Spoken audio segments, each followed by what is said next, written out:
Plantes sauvages, la solution pour devenir autonome et être souverain dans bien des sujets tels que l'alimentation et la santé naturelle. Les plantes stars de février que l'on va voir dans cette vidéo, donc je vais vous les faire découvrir. On va faire un tour d'horizon des 9 plantes sauvages que l'on retrouve dans mon jardin et certainement dans le vôtre actuellement. Donc on le voit, la neige a fondu et laisse apparaître une richesse de végétaux qui étaient en dormant jusqu'à présent. Donc suivez-moi, on va composer une salade d'hiver comestible ensemble. Le but de cette vidéo, c'est de vous présenter en images sur le terrain ces 9 plantes, dont une auquel je détaillerai la comestibilité. Ensuite, les 9 autres, on les verra tout au long du mois. Je détaillerai individuellement chaque plante que l'on aura vue aujourd'hui. Donc en vous donnant des conseils culinaires pour savoir comment les agrémenter facilement dans vos plats de tous les jours. Je vous donnerai également quelques éléments médicinaux de base, mais aussi l'impact énergétique qu'ont les plantes sur votre organisme. À l'issue de toutes les vidéos que vous saurez donc les reconnaître à coup sûr. Repérez-les bien dès aujourd'hui, ça facilitera votre apprentissage. Donc suivez-moi. On commence par cette plante sur laquelle je vais passer plus de temps. Il s'agit de la pâquerette. Aussi commune puisse-t-elle exister, il est intéressant de savoir que voilà, ces feuilles, au lieu de pousser le long d'une tige, sont collées au sol en une rosette vraiment dense, souvent en paquet. Légèrement poilue, elle fait partie de la plus grande famille au monde que sont les astéracées.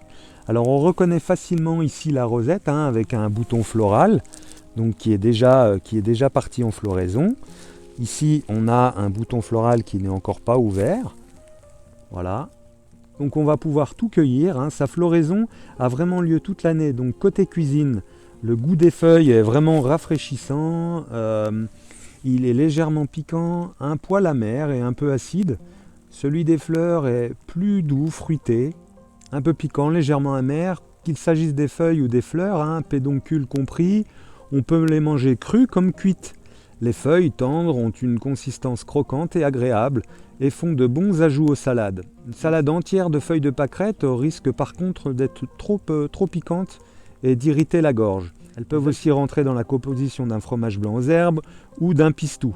Les feuilles plus âgées sont plus coriaces, mais elles s'emploient très bien cuites en légumes ou en soupe, en ajout d'une purée ou d'une poêlée de légumes. Ou dans la garniture d'une quiche par exemple. Les fleurs décorent merveilleusement bien les plats par exemple. Ou enfermées dans un glaçon, je fais ça également avec les fleurs de bourrache. Elles font sensation dans un verre d'apéritif. Les racines sont aussi comestibles, ont un léger goût de moutarde, pouvant servir de condiment. Il est dit que celui ou celle qui mangera les 3 premières pâquerettes de l'année sera préservé durant l'année de ces maux de dents. C'est une légende, donc mais également des maladies des yeux et des fièvres. Et celui ou celle qui porte sur lui des pâquerettes séchées, cueilli le jour de la Saint-Jean, entre midi et 13h, réussira son travail important. Voilà, c'était la petite anecdote que les anciens propageaient comme légende un petit peu par rapport à cette pâquerette. En effet, la pâquerette a de nombreuses vertus dont la médecine s'est presque entièrement désintéressée. Voilà les principales propriétés notamment. Elle a essentiellement des effets bénéfiques sur la peau. On peut se servir de l'infusion des pâquerettes pour nettoyer la peau et lui redonner un tonus et une vitalité.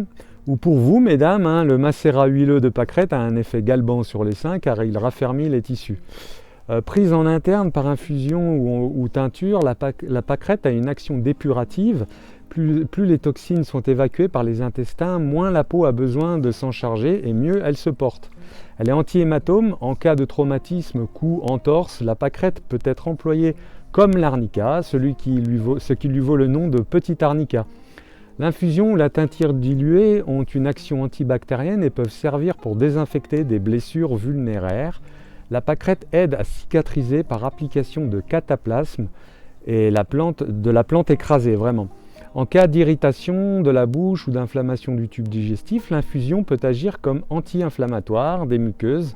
La pâquerette est astringente et émolliente et soulage en cas d'affection des voies respiratoires.